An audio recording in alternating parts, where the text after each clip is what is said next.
Far too many students struggle with necessary assumption questions on the LSAT. The thing is, they're one of the most common question types in logical reasoning, so mastering them is essential, and the secret to solving them lies in one simple tool: negation. Today, I'll share with you exactly how to use negation to spot the correct answer to necessary assumption questions every single time. First, for those who don't know me, my name is Steve Schwartz. I've been teaching the LSAT since 2005, and I personally increased my own LSAT score from a 152 to a 175. Now, the great thing is that you can actually predict the answer to a lot of necessary assumption questions based on the gap in the argument, but of course, there are going to be some times where you can't, and instead you got to run through the choices and negate every single one. The negation technique is a simple yet powerful method for verifying that the answer you've chosen is in fact correct. Today, I'll break it all down for you. First, I'll explain what negation is and why it's so important. Then I'll show you step by step how to use it to solve necessary assumption questions. First off, what is negation? Negation is all about making a statement false, but we're not talking about opposites. Negation isn't about turning happy into sad. It's about turning happy into not happy. This is a small but very important distinction. You want to think of negation like flipping a switch. A statement logically is either true or false, and negation flips it to the opposite truth value. For example, the negation of all dogs bark isn't no dogs bark, it's that not all dogs bark. So you could see negation is precise. It doesn't add or remove anything extra. It just flips the truth of the statement. Now, necessary assumption questions ask you to spot the one assumption an argument depends upon. Without that assumption, the argument falls apart. This is where negation comes in. And the process is pretty simple.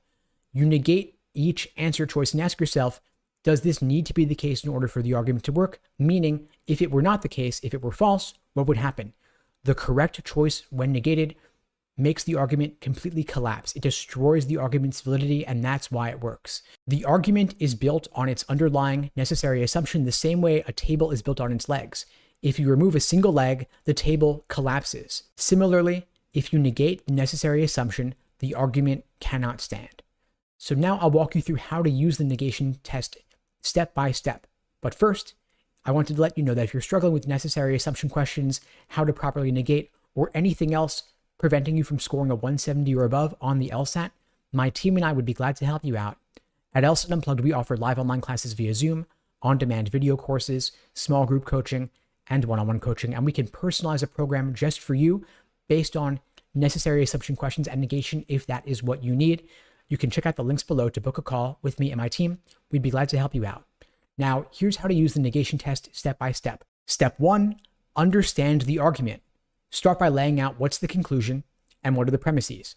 Ask yourself, what is the author trying to prove and what evidence are they using to prove it? Next, evaluate the answer choices. Look at each one and ask yourself, does this need to be true in order for the argument to work? Step 3, negate each answer choice. Ask yourself, well, if this weren't true, what would happen? Flip the truth of the statement. In other words, negate. So if the original statement is, some successful entrepreneurs do not have mentors, the negation would be, no successful entrepreneurs do not have mentors. Or put more simply, no successful entrepreneur lacks mentors. Or in other words, every single entrepreneur has a mentor. Now test the negation. If the negated statement destroys the conclusion, it's got to be the correct answer. Now, I'll walk you through some common mistakes I see students making when they negate. The biggest one is over-negating. You are not looking for the polar opposite, you are looking for the logical opposite. So for example, the negation of I love coffee isn't I hate coffee, it would be I do not love coffee. So avoid going too extreme, avoid going too far. This is one of the biggest mistakes I see students making. Another example of this would be the negation of tall isn't short, it's not tall, which would include people of an average height. So remember, again, negation isn't about finding the opposite. The opposite of tall isn't short, it's not tall. And this is why you want to be really careful with your quantifier words, your quantity words like all, some, and none. So remember, the opposite of all isn't none, it's not all when it comes to the LSAT. Again, the logical opposite of all is not all. The logical opposite of some is none, meaning not even one.